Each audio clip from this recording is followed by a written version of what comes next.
All right, let's move on to Maryland beats Rutgers. Speaking of Rutgers, 42-24.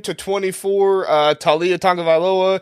I know there's some controversy with Purdue fans because of Drew Brees and all that stuff, but he is now the career passing leader in Big Ten history with yards. So that's kind of a cool thing and a testament to his career. Say whatever you want about Taulia, but he's going to be remembered as just a really good, really long tenured Big Ten quarterback who was able to, just about every year make some really cool stuff happen and throw the ball well. That's even including the 2020 year in his career. So really, really interesting. Zach, what do you think about this game?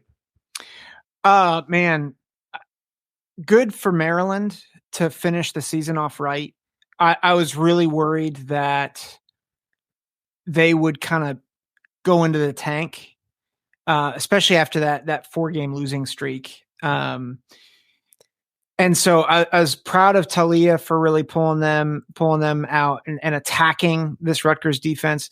I think Rutgers, they fought hard. Monangai, I think, got to 1,100 yards, first 1,000-yard back in Rutgers for Rutgers since 2012.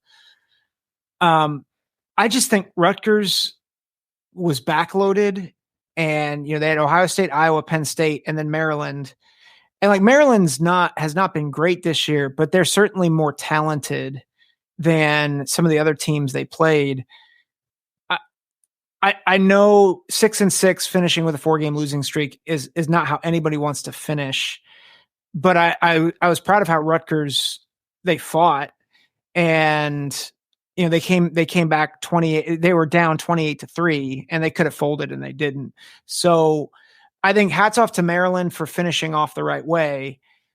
And I think really hats off to Rutgers for fighting and getting to 6-6 with honestly a ridiculously hard schedule. Yeah, no, I think you're on point there. They started off with I wouldn't say an easy schedule, but looking back on it, Northwestern, that's a 7-5 team. They finished with a better record than Rutgers was. So that was a good win to start the year. Wagner, yeah, that's an easy win. But who was the other? Who was Virginia their out of Tech. conference? Yeah, Virginia Tech. Obviously that's not a great ACC team, but still, like I wouldn't be confident in Rutgers beating Virginia Tech year in and year out. So they got that done. I remember early on in the season when we were looking at I think they were like had 5 wins at the time. We were looking at their record and we were like, they have got to get 6 wins before these last 3 games of the season because it's too brutal to end the year with those games. So and props to them, they were able to make it happen. Connor, what were your thoughts on the Maryland and Rutgers game? See, unfortunately, I actually was not able to watch this one, but when I see the score turnout, I'm not particularly surprised. It seemed like Maryland did need a little bit of a blowout game here. They have such an explosive offense, obviously, with Talia trying to, I think, go get that record too. I think they were playing with a little bit more of a chip on their shoulder. They wanted to go, you know, break that a little bit extra for him too. But I don't know. I do like Rutgers a lot. I was a big fan of them. They're kind of like Northwestern to me this year. I had a hard time not rooting for them.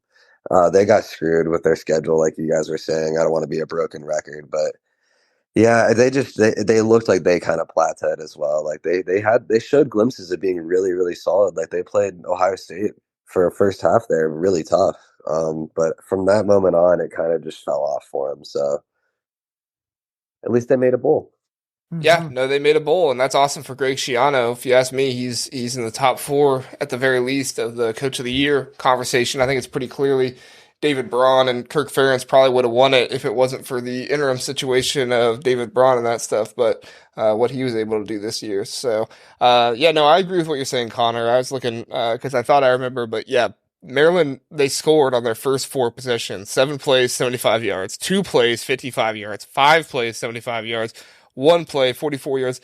I mean, this is just like what you fear in playing Maryland. Like their big playability. They can start a game hot and just really bury you early. I mean, in the first almost the first quarter, they were able to put up 28 points on Rutgers. And Rutgers is not a team who's going to come back from that very easily. So, like you said, Zach, props to them. They were able to come back from 28-3 and make it almost a 10-point game. It was an 11-point game at one point, and they were able to answer. But yeah, I mean, that's what Maryland is, and they had their offense running exactly the way they wanted it to run this time. So thanks for listening to the Big Ten Huddle. Please do like and subscribe. We appreciate that. If this was your first time listening, we are the Big Ten Huddle. We cover all things Big Ten football and basketball. We have a long episode every Sunday, Tuesday, and Wednesday night, all at 9 o'clock. So come in, check us out, get in the chat, let us know what you're thinking. We would love to have you join us and learn more about the Big Ten.